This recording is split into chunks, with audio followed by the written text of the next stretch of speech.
Instagram teen accounts have automatic protections for what teens see and who can contact them, plus time management tools. And Instagram will continue adding built-in safety features to help create age-appropriate experiences. Learn more about teen accounts and Instagram's ongoing work to protect teens online at instagram.com/teenaccounts.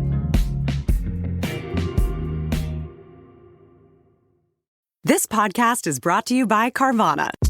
Selling your car shouldn't feel like a second job. It should feel easy. With Carvana, it is. Just visit Carvana.com, enter your license plate or VIN, answer a few quick questions, and get an offer in minutes. Like what you see? We'll pick it up right from your door and hand you your check. No haggling, no hassle, no problem.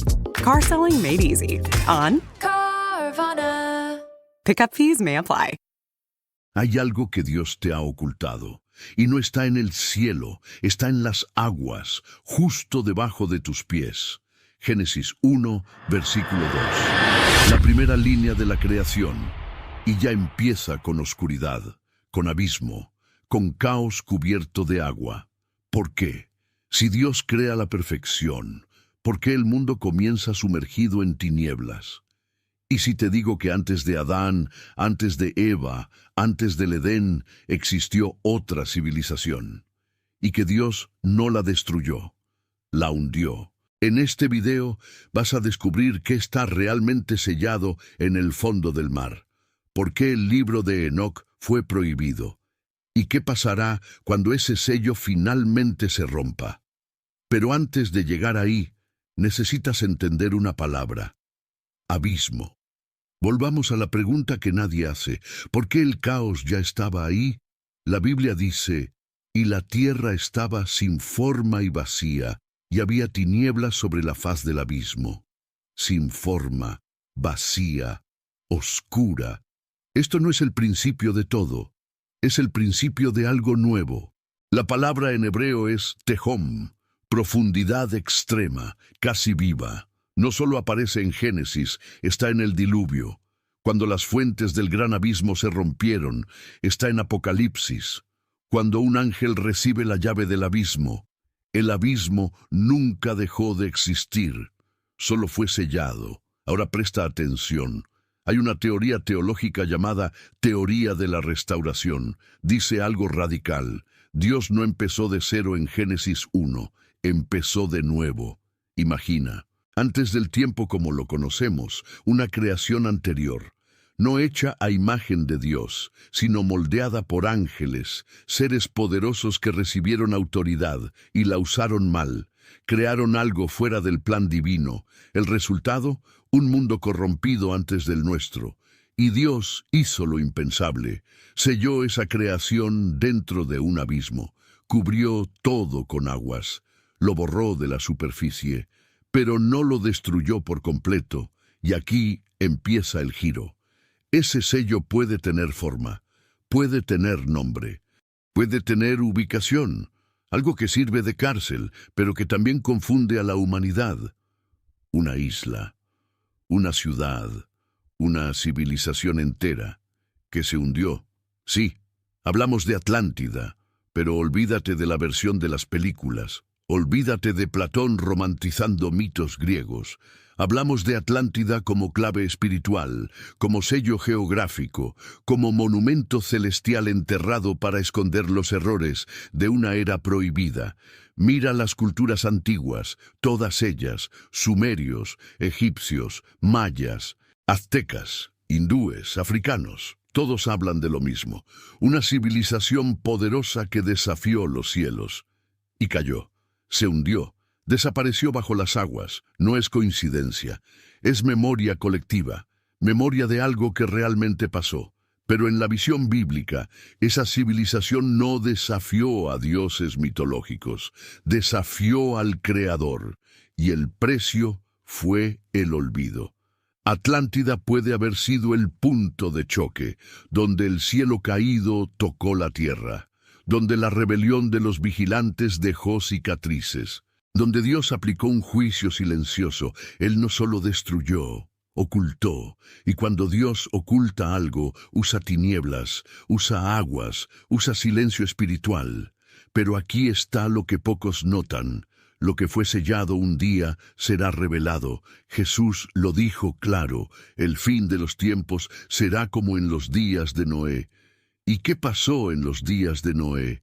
Las aguas vinieron, de arriba y de abajo, del cielo y del abismo, el mismo abismo que Dios había cerrado, el mismo que quizás contiene los restos de lo que no podía existir más a la vista de los hombres.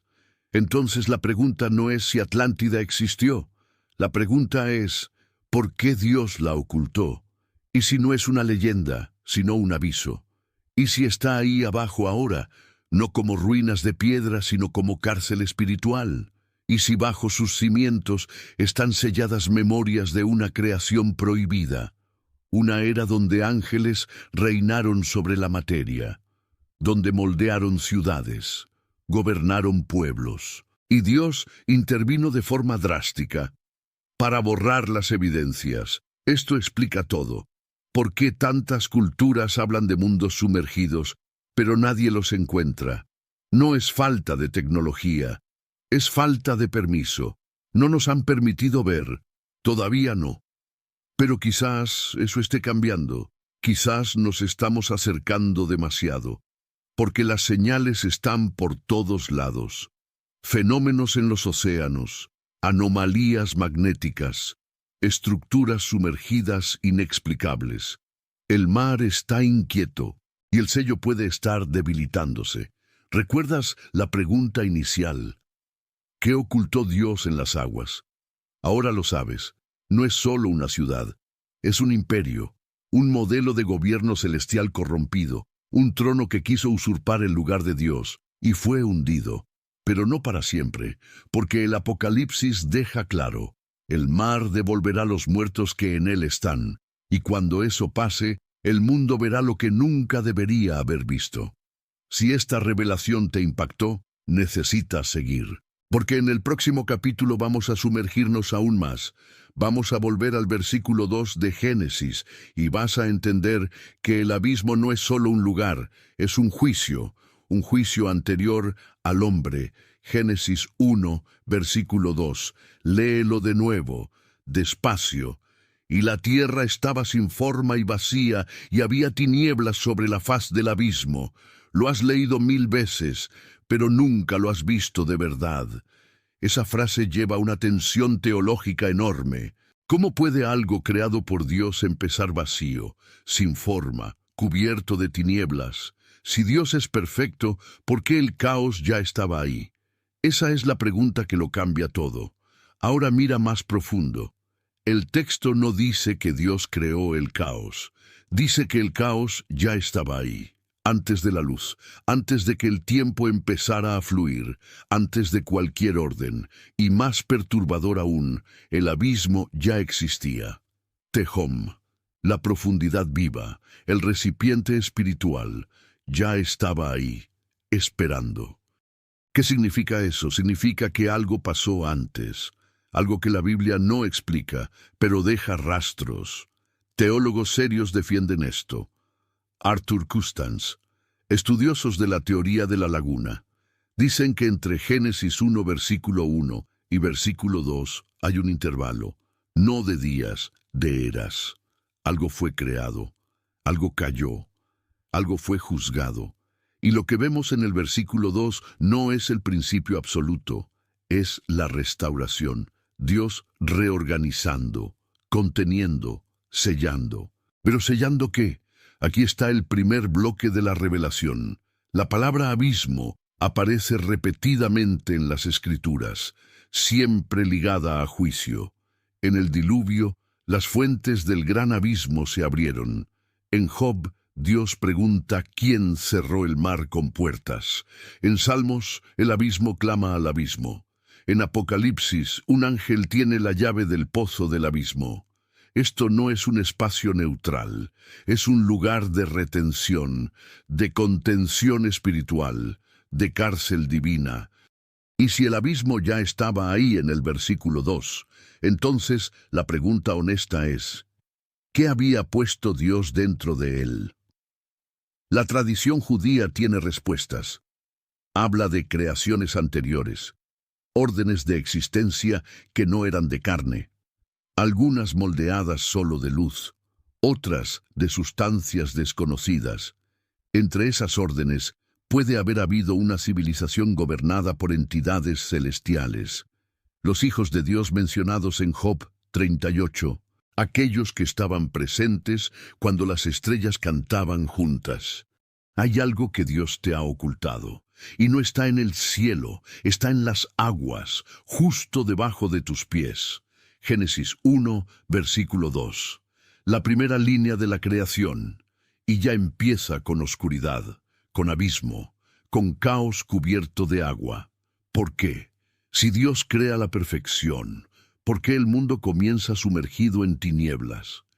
Y si te digo que antes de Adán, antes de Eva, antes del Edén, existió otra civilización, y que Dios no la destruyó, la hundió. En este video vas a descubrir qué está realmente sellado en el fondo del mar, por qué el libro de Enoc fue prohibido, y qué pasará cuando ese sello finalmente se rompa. Pero antes de llegar ahí, necesitas entender una palabra: abismo. Volvamos a la pregunta que nadie hace: ¿por qué el caos ya estaba ahí? La Biblia dice: y la tierra estaba sin forma y vacía, y había tinieblas sobre la faz del abismo. Sin forma, vacía, oscura. Esto no es el principio de todo, es el principio de algo nuevo. La palabra en hebreo es tehom, profundidad extrema, casi viva. No solo aparece en Génesis, está en el diluvio. Cuando las fuentes del gran abismo se rompieron, está en Apocalipsis. Cuando un ángel recibe la llave del abismo, el abismo nunca dejó de existir, solo fue sellado. Ahora presta atención. Hay una teoría teológica llamada teoría de la restauración. Dice algo radical. Dios no empezó de cero en Génesis 1, empezó de nuevo. Imagina, antes del tiempo como lo conocemos, una creación anterior, no hecha a imagen de Dios, sino moldeada por ángeles, seres poderosos que recibieron autoridad y la usaron mal, crearon algo fuera del plan divino. El resultado, un mundo corrompido antes del nuestro. Y Dios hizo lo impensable, selló esa creación dentro de un abismo, cubrió todo con aguas, lo borró de la superficie, pero no lo destruyó por completo, y aquí empieza el giro. Ese sello puede tener forma, puede tener nombre, puede tener ubicación, algo que sirve de cárcel, pero que también confunde a la humanidad. Una isla, una ciudad, una civilización entera, que se hundió. Sí, hablamos de Atlántida, pero olvídate de la versión de las películas. Olvídate de Platón romantizando mitos griegos. Hablamos de Atlántida como clave espiritual, como sello geográfico, como monumento celestial enterrado para esconder los errores de una era prohibida. Mira las culturas antiguas, todas ellas, sumerios, egipcios, mayas, aztecas, hindúes, africanos. Todos hablan de lo mismo, una civilización poderosa que desafió los cielos. Y cayó, se hundió, desapareció bajo las aguas. No es coincidencia, es memoria colectiva, memoria de algo que realmente pasó. Pero en la visión bíblica, esa civilización no desafió a dioses mitológicos, desafió al Creador, y el precio fue el olvido. Atlántida puede haber sido el punto de choque, donde el cielo caído tocó la tierra, donde la rebelión de los vigilantes dejó cicatrices, donde Dios aplicó un juicio silencioso. Él no solo destruyó, ocultó, y cuando Dios oculta algo, usa tinieblas, usa aguas, usa silencio espiritual. Pero aquí está lo que pocos notan. Lo que fue sellado un día será revelado. Jesús lo dijo claro, el fin de los tiempos será como en los días de Noé. ¿Y qué pasó en los días de Noé? Las aguas vinieron, de arriba y de abajo, del cielo y del abismo. el mismo abismo que Dios había cerrado, el mismo que quizás contiene los restos de lo que no podía existir más a la vista de los hombres. Entonces la pregunta no es si Atlántida existió, la pregunta es, ¿por qué Dios la ocultó? Y si no es una leyenda, sino un aviso. Y si está ahí abajo ahora, no como ruinas de piedra, sino como cárcel espiritual. Y si bajo sus cimientos están selladas memorias de una creación prohibida, una era donde ángeles reinaron sobre la materia, donde moldearon ciudades, gobernaron pueblos, y Dios intervino de forma drástica para borrar las evidencias. Esto explica todo. ¿Por qué tantas culturas hablan de mundos sumergidos, pero nadie los encuentra? No es falta de tecnología, es falta de permiso. No nos han permitido ver, todavía no. Pero quizás eso esté cambiando, quizás nos estamos acercando demasiado, porque las señales están por todos lados. Fenómenos en los océanos, anomalías magnéticas, estructuras sumergidas inexplicables. El mar está inquieto y el sello puede estar debilitándose. ¿Recuerdas la pregunta inicial? ¿Qué ocultó Dios en las aguas? Ahora lo sabes.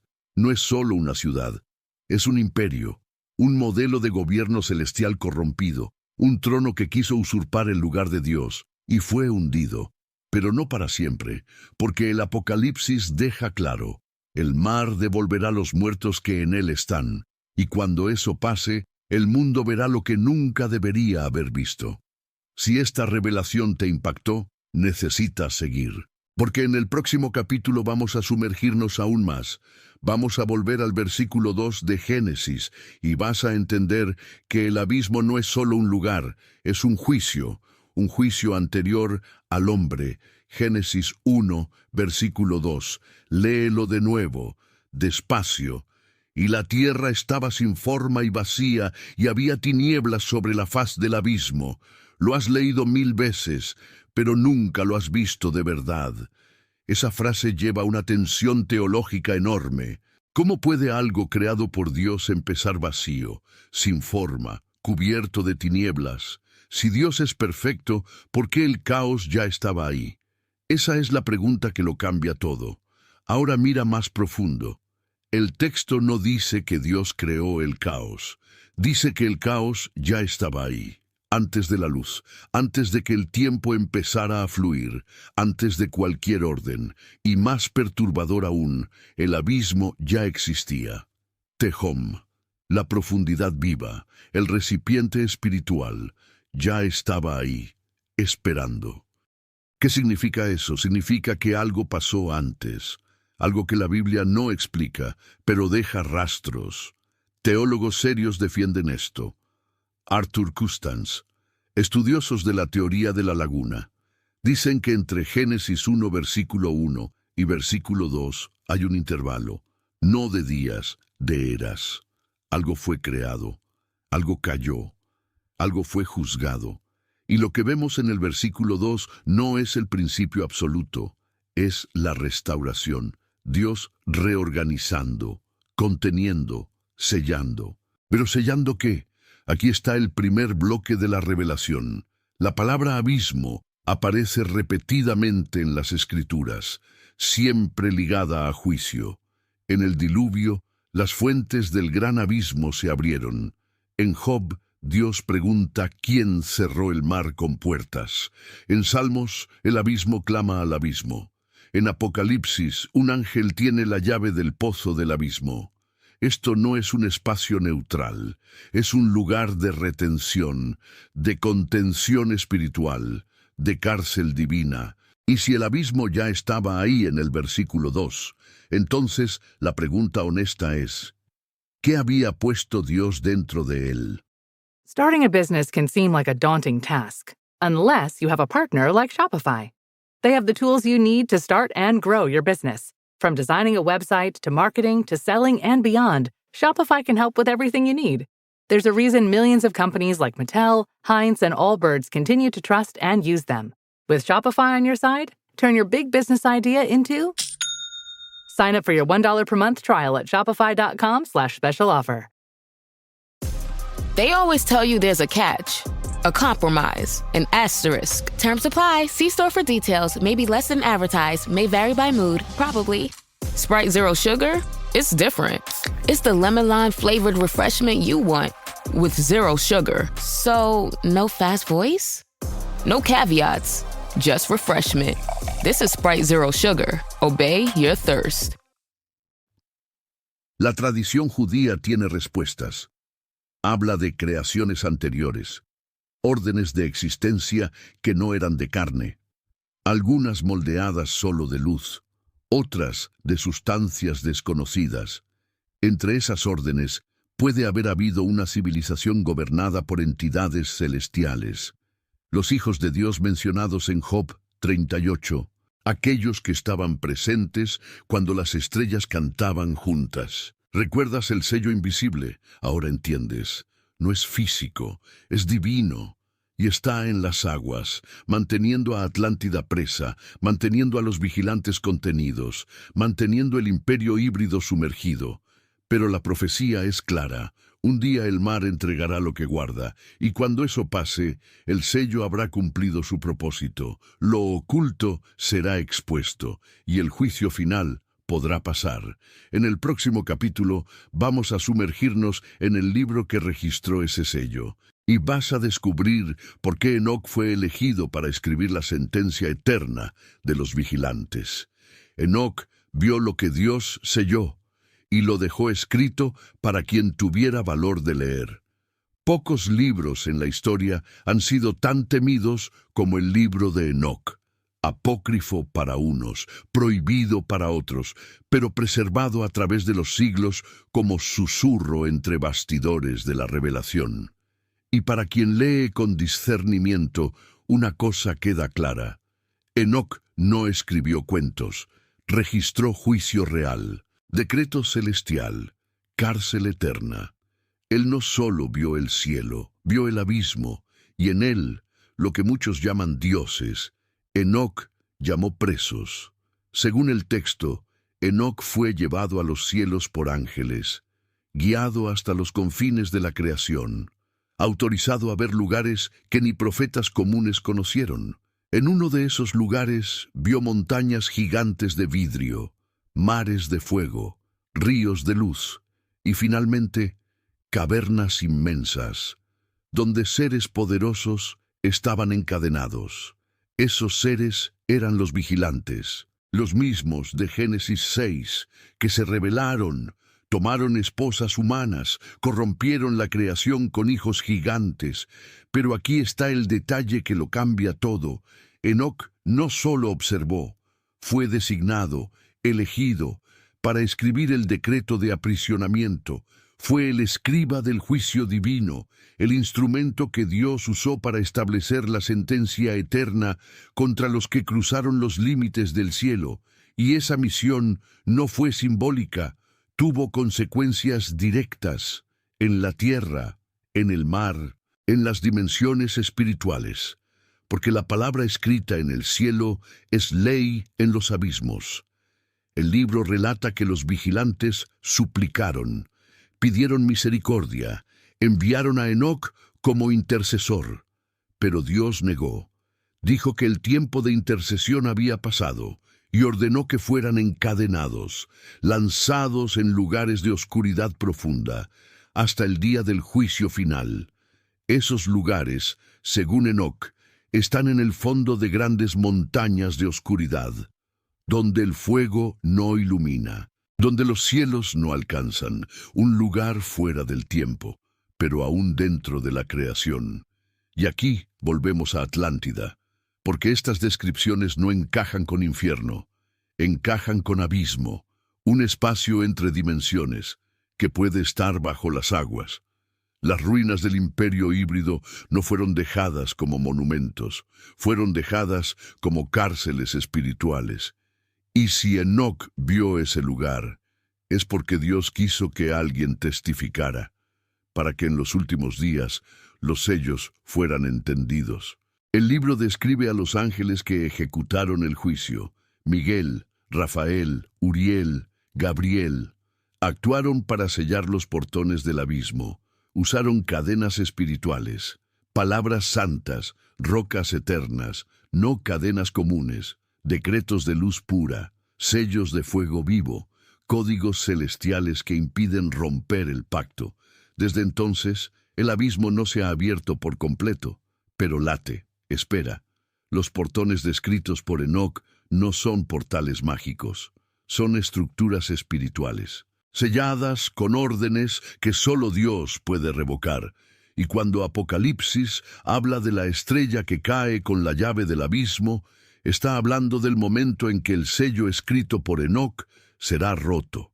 Cuando esa llave sea entregada, los dioses antiguos, los vigilantes, empezarán a retornar, no en forma física, sino a través de influencia, posesión, control sobre estructuras humanas. Muchos estudiosos reconocen que el libro de Enoc llena lagunas de Génesis, la razón del diluvio, el surgimiento de los Nefilim, la caída de los ángeles, el origen de las prácticas ocultas, y ahora, ante los señales de los tiempos, se vuelve más relevante que nunca, porque lo que Enoc escribió está a punto de pasar de nuevo, y aquí está algo impresionante. Muchas regiones descritas por Enoc coinciden con áreas sumergidas del planeta, regiones donde hay estructuras circulares, formaciones rocosas en formato de portales, fenómenos magnéticos inexplicables. El mar puede haber cubierto esas cárceles, pero el sello espiritual aún las sostiene, y cuando se afloje, el mundo oirá el sonido que Enoc oyó, el sonido de las cadenas rompiéndose, el sonido de la antigua rebelión volviendo a la superficie. Por eso el libro de Enoc fue ocultado. No porque fuera peligroso, sino porque era demasiado verdadero. Revelaba lo que el enemigo no quería que supiéramos, que sus generales aún están presos, que al final volverán, pero no para ganar. Volverán para ser juzgados definitivamente, y Enoc fue elegido para registrar eso, para que cuando pase sepamos que Dios ya nos avisó. ¿Recuerdas al escriba del abismo? Enoc. Él vio el sello, escribió la sentencia y lo dejó registrado para esta generación, porque quizás seamos nosotros los que veamos el cumplimiento. Y cuando el mar devuelva lo que guarda, no será sorpresa, será profecía cumplida. Si esto tiene sentido, compártelo con quien también busca verdad. Porque en el próximo capítulo vamos a descubrir quién tiene la llave del abismo. ¿Y qué será liberado cuando se use? Hay una llave, y está en manos de alguien. Cuando se use, el sello se romperá. Y Atlántida podrá resurgir, no como ciudad, sino como concepto reactivado. Apocalipsis 9. Un ángel baja del cielo. En su mano, la llave del pozo del abismo.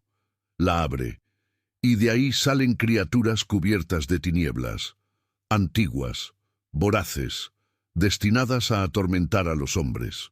Este evento no es simbólico, es literal, marca la liberación de fuerzas selladas desde antes del diluvio. Pero ¿por qué Dios lo permitiría? La respuesta está en el tiempo profético. Las llaves del abismo no se perdieron, están guardadas y solo pueden ser entregadas en el momento exacto. Ese momento está conectado a los últimos juicios, con el colapso de la falsa paz mundial, con la exposición final de lo oculto sobre los mares. Y Atlántida, o lo que representa, puede estar entre las primeras manifestaciones de esa liberación. Las llaves espirituales no son objetos físicos, representan autoridad. Isaías 22, versículo 22. Dios dice: pondré sobre su hombro la llave de la casa de David. Él abrirá y nadie cerrará, cerrará y nadie abrirá. En Mateo 16, Jesús entrega llaves del reino a Pedro. En Apocalipsis 1, Cristo declara tener las llaves de la muerte y del infierno. Cada llave representa dominio sobre territorio espiritual. Pero la llave del abismo es diferente. es llave de transición entre lo sellado y lo que será revelado, un código divino que rompe decretos antiguos, no por violación, sino por cumplimiento. Y cuando ese cumplimiento pase, todo lo preso será autorizado a volver, temporalmente, por un breve tiempo, para que al fin sea juzgado de forma definitiva. ¿Y qué está durmiendo ahí abajo? No son demonios comunes. Los que están en el abismo no son los espíritus que operan hoy. Son los líderes de la rebelión original, los generales del engaño, los arquitectos de la corrupción que precedió al diluvio. Son los vigilantes, los híbridos, los señores del primer imperio espiritual. No murieron, están dormidos, en espera, hasta que el sello sea removido. Enoc los describe encarcelados en oscuridad absoluta. Judas confirma que fueron presos con cadenas eternas. Pero Apocalipsis cambia el tono. This episode is brought to you by Indeed. Stop waiting around for the perfect candidate. Instead, use Indeed sponsored jobs to find the right people with the right skills fast. It's a simple way to make sure your listing is the first candidates see. According to Indeed data, sponsored jobs have 4 times more applicants than non-sponsored jobs. So go build your dream team today with Indeed. Get a $75 sponsored job credit at Indeed.com/podcast. Terms and conditions apply. It's football season, and you can now get almost anything you need for game day delivered with Uber Eats. What do we mean by almost? Well, you can't get a running back delivered, but you can get baby back ribs delivered. A strong defense? No. A strong deodorant? Yes. A 6-pack of abs? Nope. 6-pack of beer? Yes. Get almost anything for game day delivered with Uber Eats, official on-demand food delivery partner of the NFL. Order now. Alcohol 21 plus and in select cities. Product availability varies by region. See app for details. No habla más de prisión eterna. Habla de liberación temporal. Por poco tiempo, esos seres serán soltados.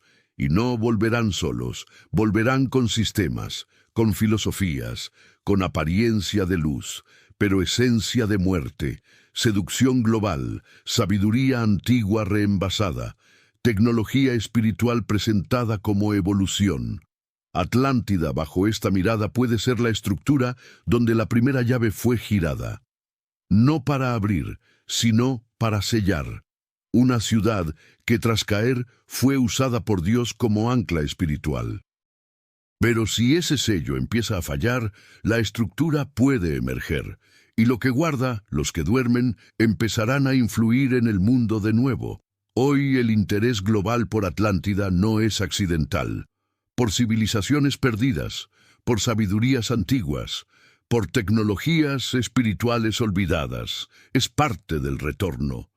El mundo moderno está, sin saberlo, abriendo espacio para la reintegración del imperio olvidado. Es como si los que duermen estuvieran soñando.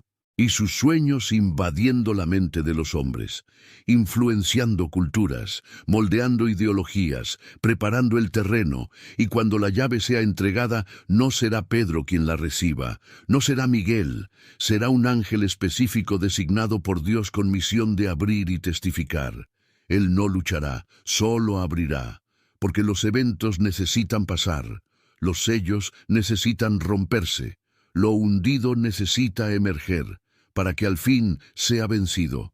Es el juicio final, la permiso temporal del mal, para que la justicia eterna se manifieste con gloria total. ¿Y dónde estarás cuando los que duermen retornen? ¿Preparado o sorprendido? ¿Vigilante o distraído? Porque aquí está lo que pocos entienden. El retorno de Atlántida no será arqueológico, será ideológico, espiritual, político. No veremos piedras emergiendo, veremos sistemas levantándose, gobiernos globales ecoando el antiguo imperio, tecnologías que parecen nuevas, pero son antiguas, sabiduría que parece iluminada, pero está corrompida. Y multitudes aplaudiendo.